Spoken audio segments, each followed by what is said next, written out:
여기는 경주에 있는 신라 성덕왕릉입니다. 여기의 원목정은 무덤도 설명이 필요하지만 우리가 이 문화재 용어로 많이 쓰는 안상에 대해서, 안상문에 대해서 조금 깊게 설명하려고 왔습니다. 다 입구에 소나무가 이렇게 좌우로 이렇게 넘어져 있습니다. 이게 완전히 문 같은 역할을 하고 있습니다. 여기 성덕왕릉에 있는 호랑이 인물상 하나가, 원숭이상 하나가 국립박물관에 있고, 지금 여기에는 무인상만 남아 있습니다. 그리고 4마리의 사자가 여기 지키고 있고, 이 서편 무인상은 이렇게 몸뚱이만 남아 있습니다. 오래된 것도 있겠지만은 누가 끼었다 봐야죠. 자, 여기에 성덕왕릉 앞에 있는 이 방향의 받침을 두고 제사를 할 때 제물을 올리는 공간을 쓰이는데, 여기에 나타나는 이 무늬가 지금 우리나라의 그 안상의 기원이 되어 있습니다. 안상이란 것은 언제부터 나오냐 하면은 일제강점기에 일본 사람들의 이런 그 문화재에 관한 학문이 발달되면서 나왔는데, 우리나라에는 이 만들기만 만들었지 이제 문화재를 가지고 학문적으로 연구를 하지 않았습니다. 그래서 즉 이 용어를 만들지 않았기 때문에 일본 용어가 많습니다. 그 중에 특히 이 안상이 문제입니다. 어떤 사람은 뭐 코끼리 눈이다 이렇게 이상한 소리 하는데 제일 잘못된 용어입니다. 제가 이 안상에 대한 논문을 찾아보니까 그 당시에 안면했다가 뭐 다른 말이 생각나지 않아서 그대로 안상이라 썼다는 말이 있습니다. 즉 일본 사람이 만든 용어인데, 지금 국립박물관에 가면은 상각이라는, 즉 상다리 문이라는 그 새로운 용어가 있고, 중국이나 일본은 그대로 안상이라 쓰고 있습니다.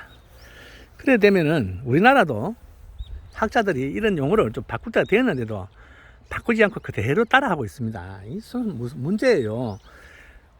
그 일제 잔재 없은 데 한 말만 하면서 이런 것도 안 치우고 있습니다. 이런 것도 안 써야 되는데 좀 바꿔서 합니다. 자, 이 왜 무늬가 생겼냐는 데서 생각을 해보면은 이게 돌이 아니고 하나의 상입니다. 우리가 일반적으로 제사상을 만들려면은 이게 다리예요.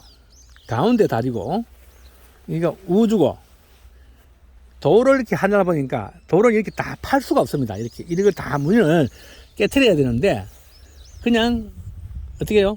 이렇게 무늬를 만드는 거죠. 상이란 것을 나타내기 위해서 무늬를 만드는 겁니다. 여기다 보면은 이렇게 이 공간이 있는데, 이렇게 공간이 있으면은 이 공간을 만약에 없다 생각하면 하나 일종의 상이 되는데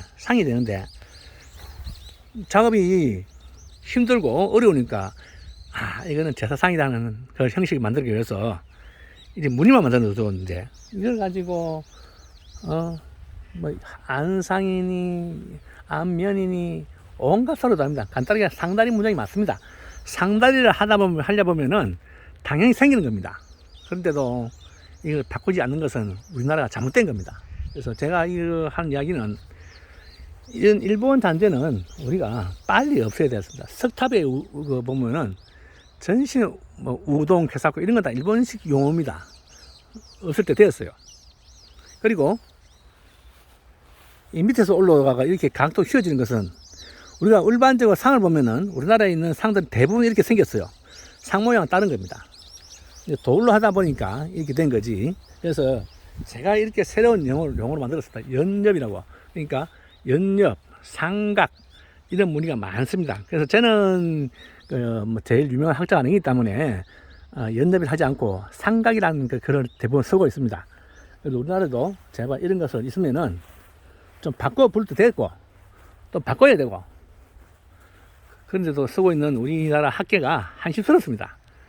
일제 잔재 말로만 하고 그대로 따라하는 자체가 잘못된 거죠, 그죠? 그래서 좀 이런 것도 빨리 바꿔야 되지 않겠나 하는 생각이 듭니다. 여기에는 보면은 사자상이 있고, 여기에 있는 그 인물상이 있는데, 인물상은 손에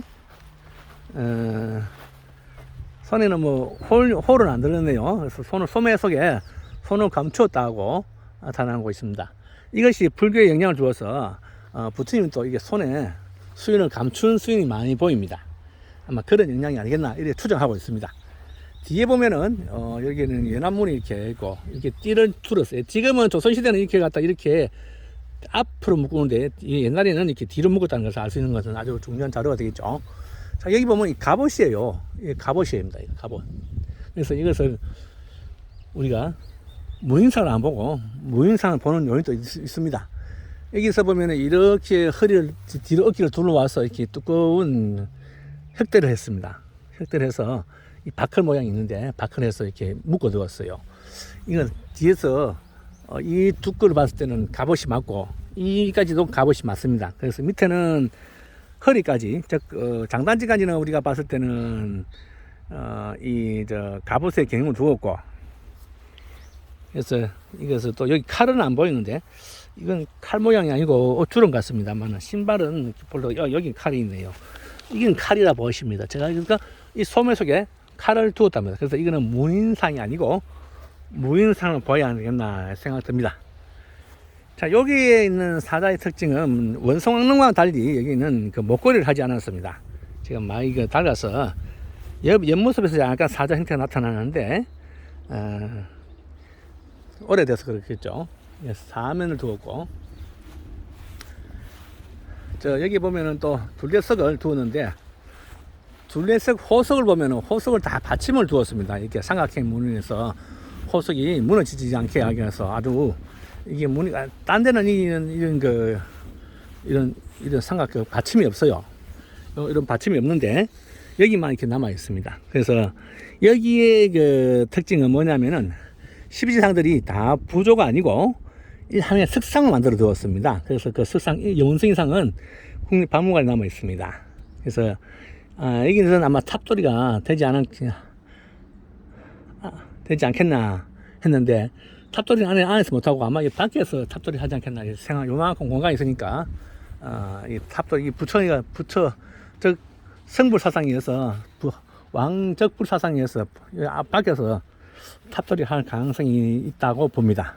다른 데는 이게 안에 이런 받침이 없기 때문에 안에 들어가면 가능성이 있는데 제 생각에는 뭐 그런 영향이 있다 보는데 정확한은 알 수 없어요. 제가 이 안상 대수는 안 쓰면 좋겠다는 생각에서 신라 성등왕릉에서 짧게 이야기를 했습니다. 안상은 일본식 용어고 또 특히 하마평, 이런 우동 이런 것은 우리말로 순수한 우리말로 좀 대수난 바꾸어서 우리 후손들에게 알려줬으면 좋겠습니다. 여기는 경주 왕릉인 성덕왕릉이었습니다.